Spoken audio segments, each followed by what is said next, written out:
Good morning students, आप सभी का स्वागत है। हमारा चैप्टर चल रहा है परमाणु संरचना, एटॉमिक स्ट्रक्चर। और आज की इस वीडियो में हम पढ़ेंगे हाइड्रोजन स्पेक्ट्रम। हाइड्रोजन स्पेक्ट्रम किस प्रकार से बनता है और हाइड्रोजन स्पेक्ट्रम में रेखाओं की कई श्रेणियां पाई जाती हैं, जिन्हें लाइमन श्रेणी, बामर श्रेणी आदि कहते हैं। और ये श्रेणियां किस प्रकार से उत्पन्न होती है, तो आज की वीडियो में हम इन चीज़ों का डिस्कस करेंगे। तो पहले देखते हैं हाइड्रोजन स्पेक्ट्रम।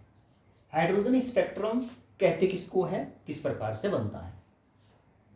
देखो, जब हाइड्रोजन गैस में विद्युत विसर्जन प्रवाहित किया जाता है, देखो ये विसर्जन नलिका है, हाइड्रोजन गैस में विद्युत विसर्जन प्रवाहित किया जाता है, तब हाइड्रोजन अणु वियोजित होकर उच्च ऊर्जा वाले हाइड्रोजन परमाणु देते हैं। जब हाइड्रोजन गैस में विद्युत विसर्जन प्रवाहित किया जाता है, तो जो हाइड्रोजन अणु होते हैं वो वियोजित होकर के उच्च ऊर्जा वाले हाइड्रोजन परमाणु देते हैं, जो विविक्त आवर्तियों अथवा विविक्त तरंगदैर्ध्यों वाला विकिरण उत्सर्जित करते हैं। देखो, जब हाइड्रोजन गैस में विद्युत विसर्जन प्रवाहित किया जाता है, तो जो हाइड्रोजन के अणु होते हैं वो वियोजित होकर के उच्च ऊर्जा वाले हाइड्रोजन परमाणु देते हैं। ये ऊर्जा को अवशोषित कर लेते हैं और ऊर्जा अवशोषित करके ये उच्च ऊर्जा वाले हाइड्रोजन परमाणु देते हैं। और ये उच्च ऊर्जा वाले हाइड्रोजन परमाणु विविक्त आवर्तियों अथवा विविक्त तरंगदैर्ध्यों वाला विकिरण उत्सर्जित करते हैं। विविक्त आवर्तियों का मतलब अलग अलग निश्चित आवर्तियों अथवा अलग अलग निश्चित तरंगदैर्ध्यों वाला विकिरण उत्सर्जित करते हैं। और जब देखो हाइड्रोजन परमाणु बन गए और ये हाइड्रोजन परमाणु जो है वो विविक्त आवर्तियों अथवा विविक्त तरंगदैर्ध्यों वाला विकिरण उत्सर्जित करते हैं। ये वो विकिरण है, रेडिएशन है। और जब इस रेडिएशन को प्रिज्म में से प्रवाहित करते हैं, प्रिज्म में से प्रवाहित करके उसको फोटोग्राफिक प्लेट पर रिकॉर्ड करते हैं, तो हाइड्रोजन का स्पेक्ट्रम प्राप्त होता है और उसमें चमकीली रेखाएं प्राप्त होती है। इसी को कहते हैं हाइड्रोजन का स्पेक्ट्रम। यानी कि जो उत्तेजित हाइड्रोजन परमाणु होते हैं ना, वो विकिरण को उत्सर्जित करते हैं। उस उत्सर्जित विकिरण को प्रिज्म में से प्रवाहित करते हैं और फिर उसको फोटोग्राफिक प्लेट पर रिकॉर्ड करते हैं। तो फोटोग्राफिक प्लेट पर विभिन्न रेखाएं प्राप्त होती है और उन्हीं रेखाओं को कहते हैं हाइड्रोजन का स्पेक्ट्रम। देखो, जो हाइड्रोजन तत्व जो होता है ना, हाइड्रोजन तत्व सबसे सरल तत्व है। इसमें एक इलेक्ट्रॉन होता है और एक प्रोटॉन होता है, लेकिन इसके स्पेक्ट्रम में कई रेखाएं होती है। अब स्पेक्ट्रम में ये कई रेखाएं किस प्रकार से उत्पन्न होती है। देखो, ये मान लीजिए ये हाइड्रोजन परमाणु का नाभिक है। ये हाइड्रोजन परमाणु का नाभिक, ये पहला कोष,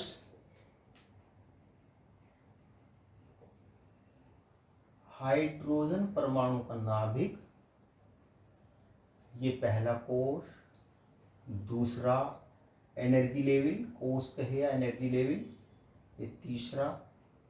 इस प्रकार से नाभिक के बाहर विभिन्न एनर्जी लेवल होते हैं।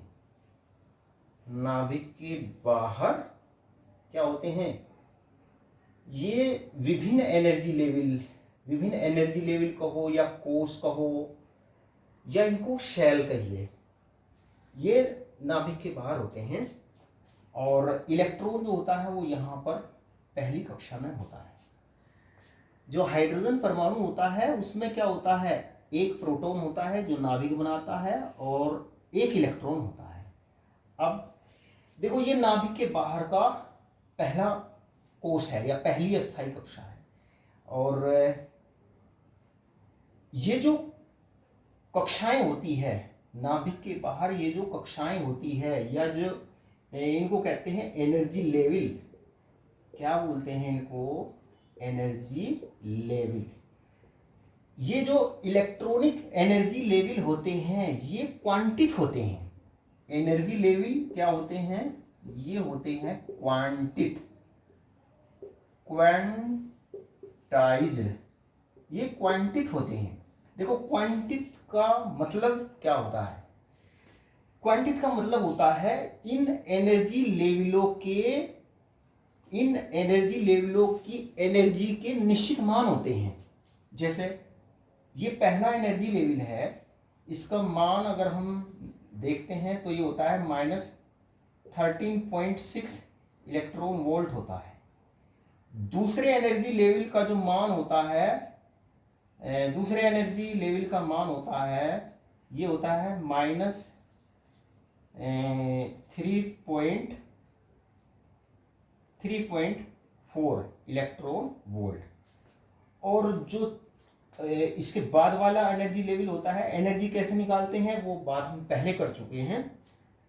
तो इसकी जो एनर्जी होती है वो होती है -1.51 इलेक्ट्रॉन वोल्ट।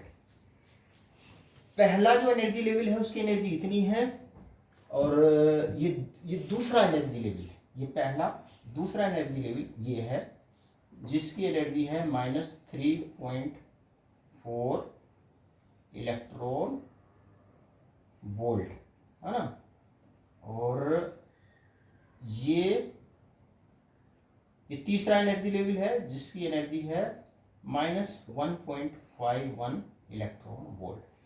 तो जैसे जैसे हम नाभिक से दूर जाते हैं ना, इनकी एनर्जी, जो एनर्जी लेवल है, इनकी एनर्जी का मान बढ़ता है और इसको हम सूत्र के द्वारा निकाल सकते हैं।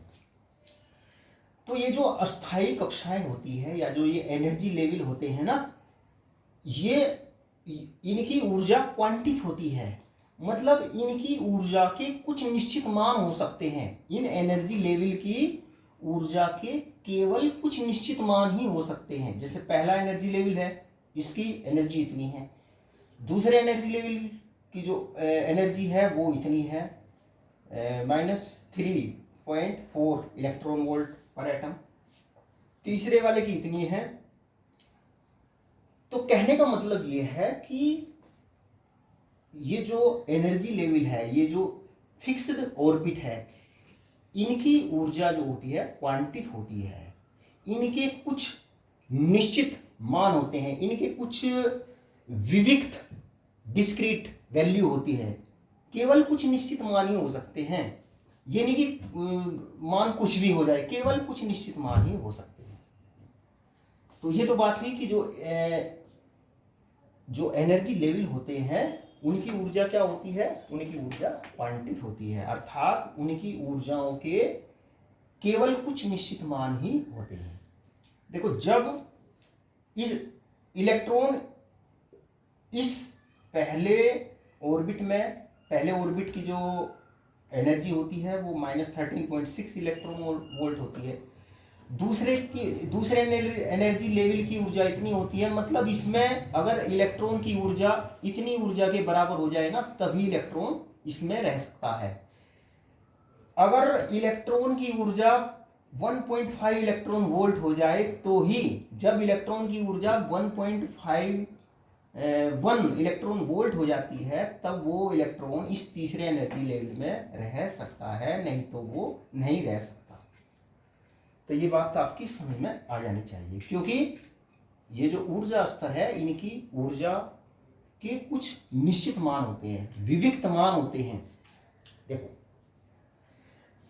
अब हम देखते हैं कि जो हाइड्रोजन का स्पेक्ट्रम होता है उसमें कई रेखाएं होती हैं, और वो रेखाएं किस प्रकार से उत्पन्न होती है। देखो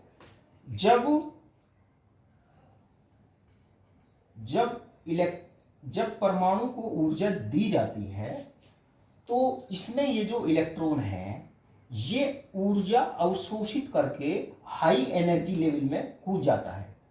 और हाई एनर्जी लेवल में कब कूदेगा? जब इलेक्ट्रॉन की ऊर्जा इस ये जो दूसरा एनर्जी लेवल है इसकी ऊर्जा के बराबर हो जाती है, तब इलेक्ट्रॉन जो है वो इस दूसरी कक्षा में कूदता है।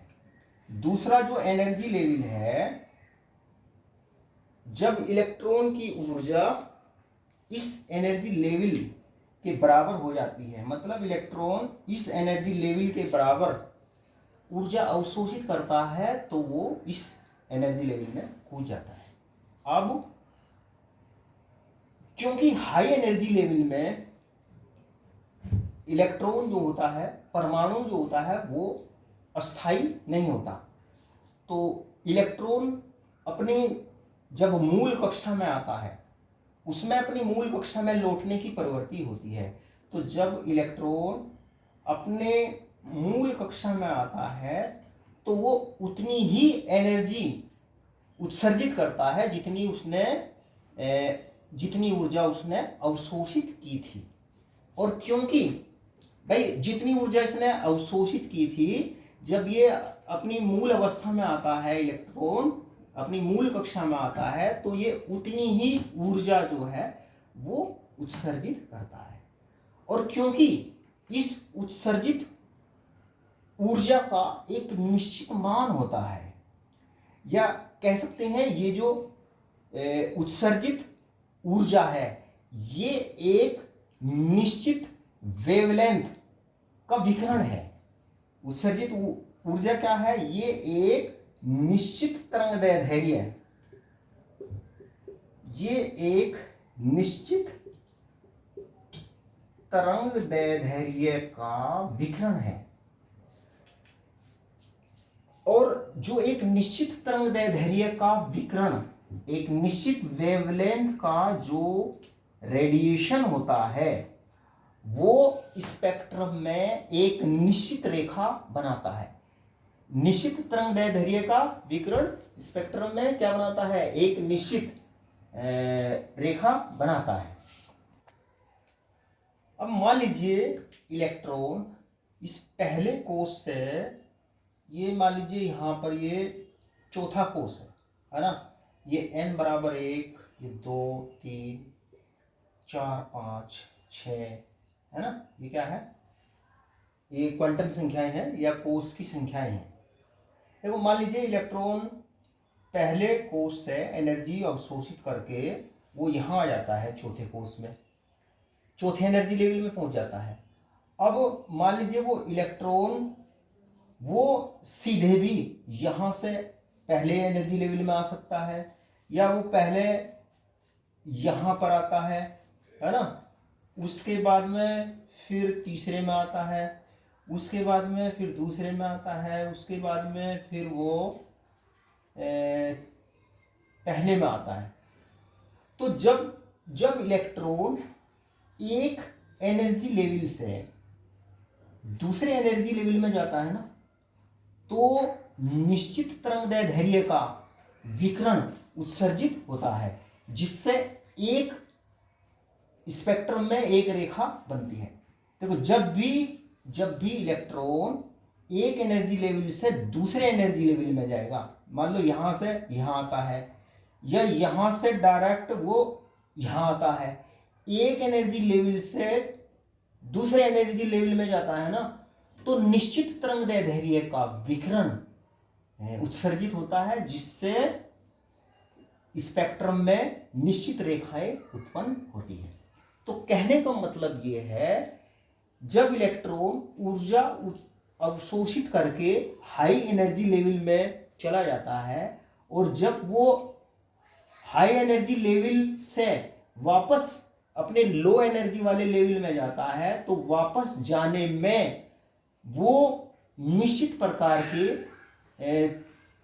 तरंगदैर्ध्य विकिरण उत्सर्जित करता है, जिससे स्पेक्ट्रम में कई लाइनें उत्पन्न होती है। स्पेक्ट्रम में कई लाइनें उत्पन्न होती है, क्योंकि इलेक्ट्रॉन जब भी एक एनर्जी लेवल से दूसरे एनर्जी लेवल में कूदता है ना, तो उससे एक लाइन उत्पन्न होती है। तो इस प्रकार से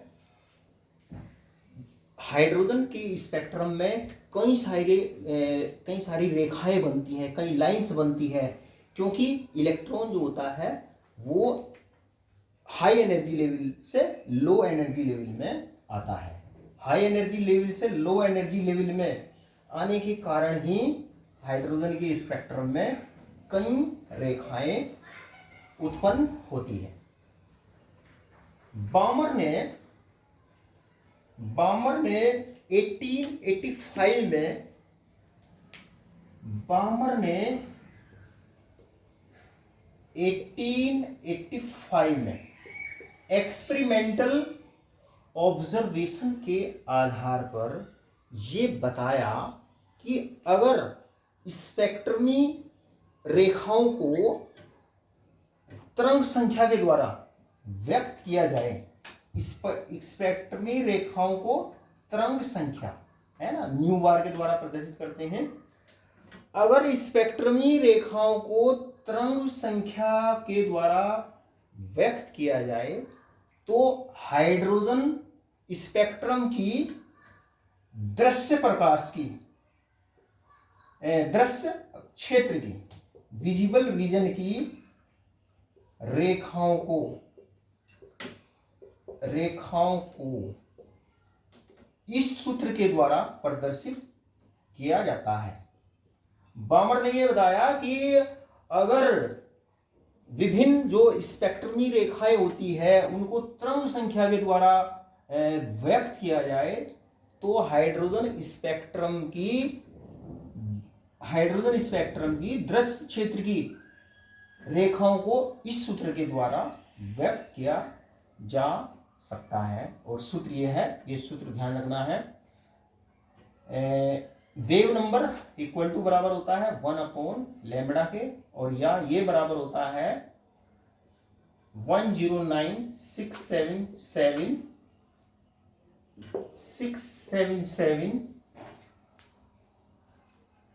into 1/2² माइनस 1/n², जहां पर जो n है, n का मान हो सकता है 3, हो सकता है कोई पूर्णांक संख्या 3, 4, 5, 6 आदि हो सकता है। ये स्पेक्ट्रमी जो दृश्य हाइड्रोजन स्पेक्ट्रम की जो विजिबल रीजन की जो स्पेक्ट्रल रेखाएं होती है ना, उसको इस सूत्र के द्वारा व्यक्त किया जा सकता है। और जहां पर ये लैम्डा क्या है, तरंगदैर्ध्य है, और ये n ये दूसरा वाला कोश है, यानी कि जब इलेक्ट्रॉन बाहर वाले कोश से दूसरे वाले कोश में गिरता है ना, तो जो स्पेक्ट्रमी रेखाएं बनती हैं उनको इस सूत्र के द्वारा व्यक्त किया जाता है। और दृश्य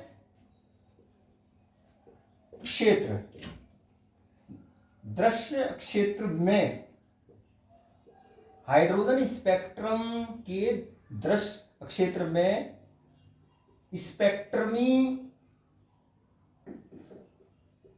स्पेक्ट्रमी रेखाओं की श्रेणी को बामर श्रेणी कहते हैं।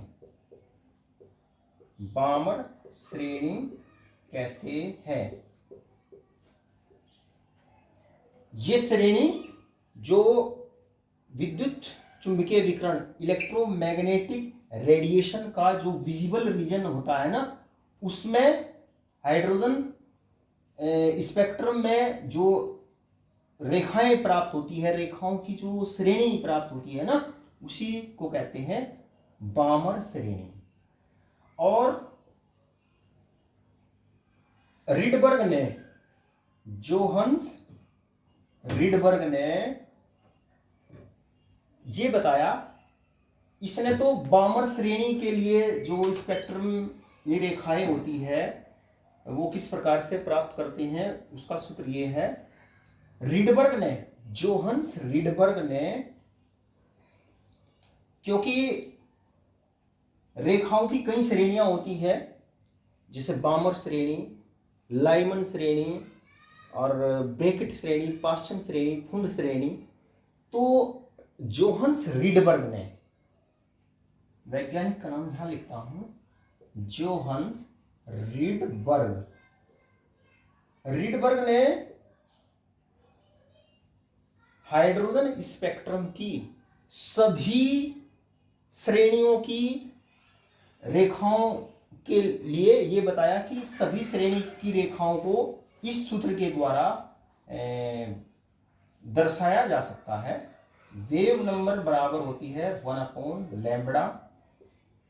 1/लैम्बडा equal to 109,677 1/n1 square minus 1/n2 square.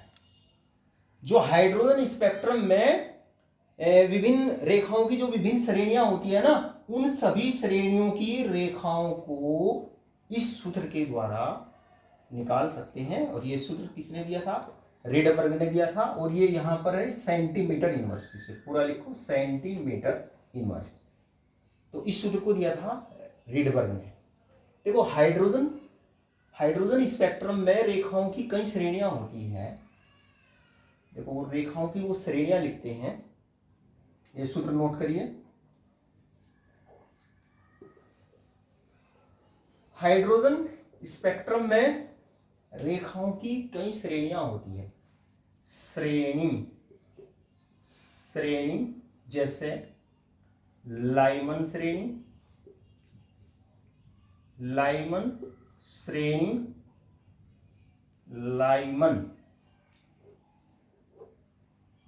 श्रेणी, बामर श्रेणी, लाइमन बामर पाश्चन श्रेणी, ब्रैकेट श्रेणी और फुंड श्रेणी। ये हाइड्रोजन स्पेक्ट्रम में विभिन्न रेखाओं की श्रेणियां हैं। और लाइमन श्रेणी के लिए n1 का जो मान होता है वो 1 होता है, बामर के लिए 2 होता है, पाश्चन के लिए 3 होता है, ब्रैकेट के लिए 4 और फुंड के लिए 5 होता है। और n2 का जो मान होता है, n2 का मान होता है वो 1 से ज्यादा, मतलब 2 आगे, 3 4 आगे, 5 6 7 8 9 10 आगे, कोई भी पूर्णांक संख्या। और बामर के लिए ये होता है 3 4 5 6 7 ऐसे कोई भी पूर्णांक संख्या। पाश्चन के लिए n2 का मान होगा 4 5 कोई भी पूर्णांक संख्या आगे। इसके लिए होगा 5 6 कोई भी पूर्णांक संख्या 7 8 9 10। इसके लिए 6 7 कोई भी पूर्णांक संख्या। और ये श्रेणी जो है स्पेक्ट्रमी क्षेत्र, किस स्पेक्ट्रल रीजन में ये प्राप्त होती है? ये श्रेणी अल्ट्रावायलेट रीजन में प्राप्त होती है, पैराबैंगनी रीजन में ये प्राप्त होती है। ये दृश्य क्षेत्र, विजिबल रीजन में ये श्रेणी प्राप्त होती है। पाश्चन श्रेणी और ये बाकी जो श्रेणी है ये इंफ्रारेड रीजन में प्राप्त होती है। तो ये चीज ध्यान रखने की है। जो विभिन्न श्रेणियां हैं उनके लिए n1 n2 और स्पेक्ट्रमी रीजन क्या होता है, तो ये चीज आपको ध्यान रखने की है। इसको और ज्यादा क्लियर समझते हैं। देखो मान लीजिए पहला एनर्जी लेवल ये है, पहली जो अस्थाई कक्षा है वो है ये। इसके लिए n1 का मान कितना है, n का मान कितना है 1, है ना। और ये दूसरी कक्षा है, इसका मान 2, है ना। और ये तीसरी, चौथी, और ये पांचवी, छठी, सातवीं, आगे अनंत तक, है ना। ये n बराबर 3, n बराबर 4, n बराबर 5, n बराबर 6, n बराबर 7, ये n बराबर मान लीजिए 8, और ये या अनंत मान लीजिए इसको n इनफाइनाइट, अनंत।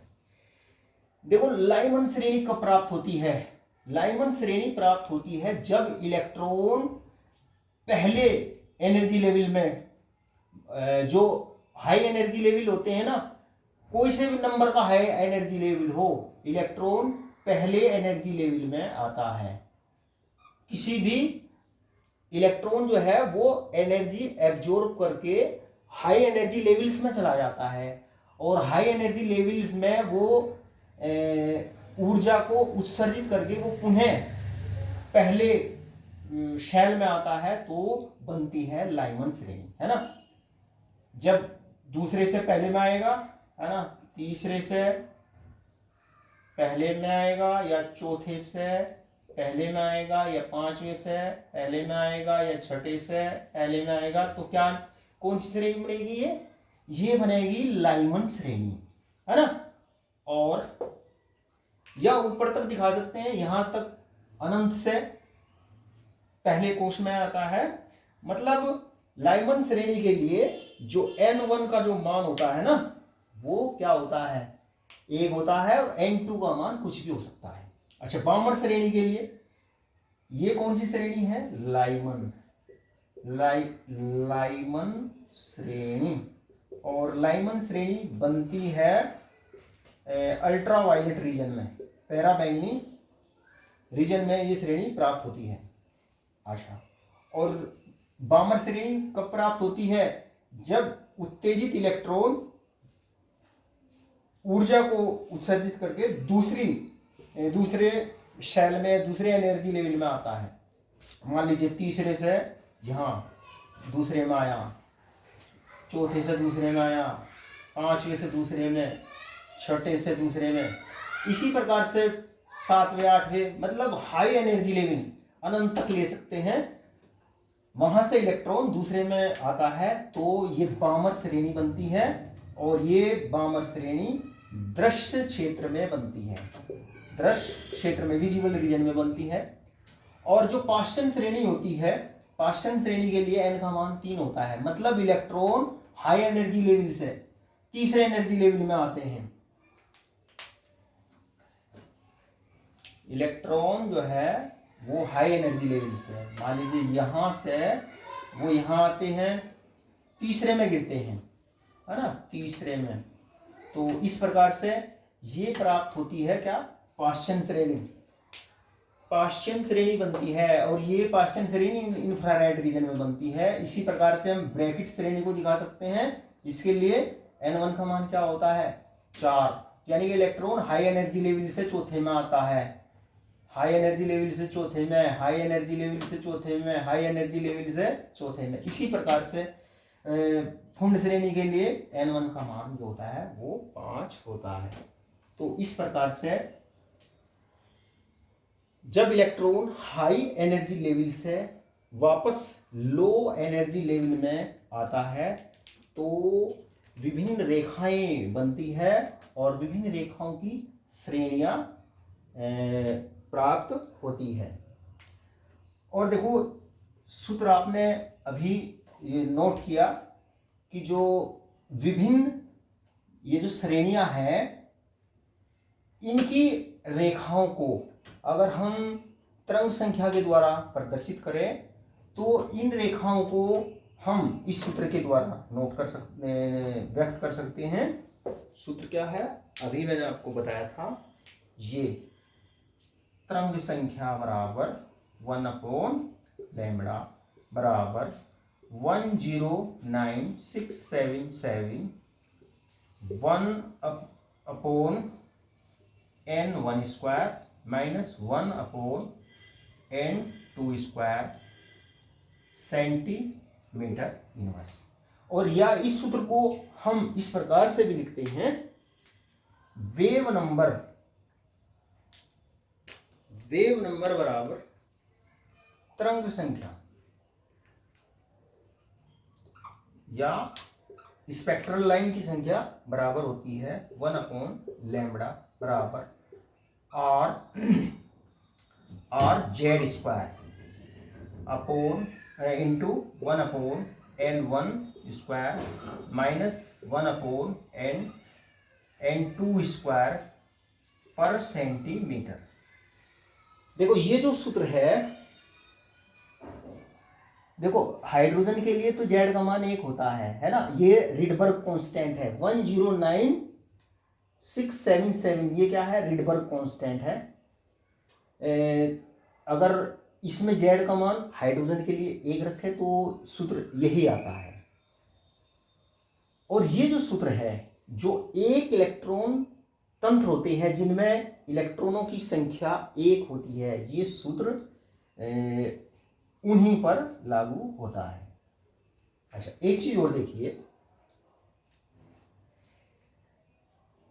लाइमन श्रेणी के लिए, ये लाइमन श्रेणी के लिए अगर मैं आपको कहूं, लाइमन श्रेणी के लिए अधिकतम ऊर्जा, लाइमन श्रेणी के लिए अधिकतम ऊर्जा अर्थात न्यूनतम तरंगदैर्ध्य, न्यूनतम तरंगदैर्ध्य की रेखा के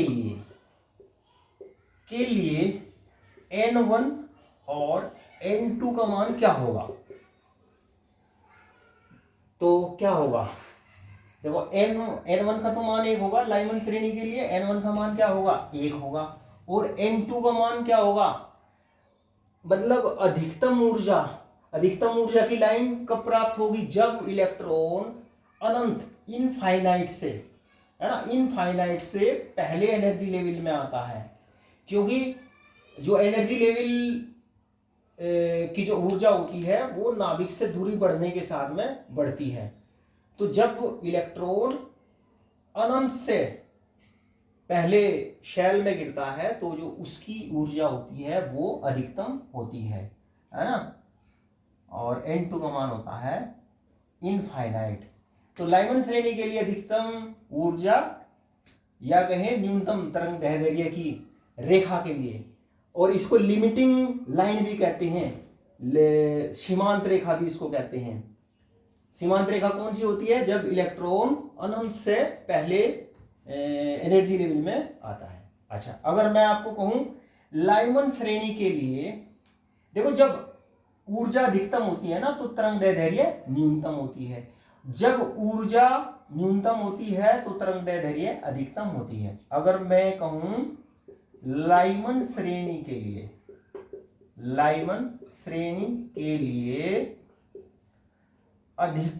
न्यूनतम ऊर्जा अर्थात अधिकतम तरंगदैर्ध्य,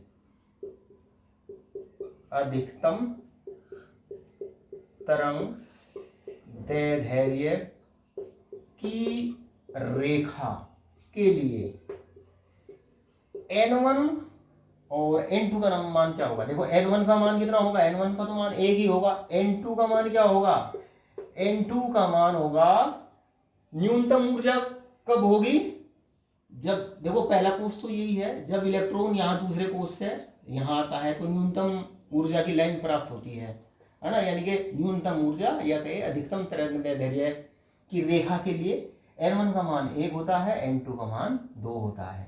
इसी प्रकार से अगर मैं ये कहूँ ना, देखो ये लाइमन ये बामर श्रेणी है, है ना। ये कौन सी श्रेणी है, ये बामर श्रेणी है। लाइमन बामर, ये पास्चन, ये ब्रैकेट है, ये ब्रैकेट श्रेणी है।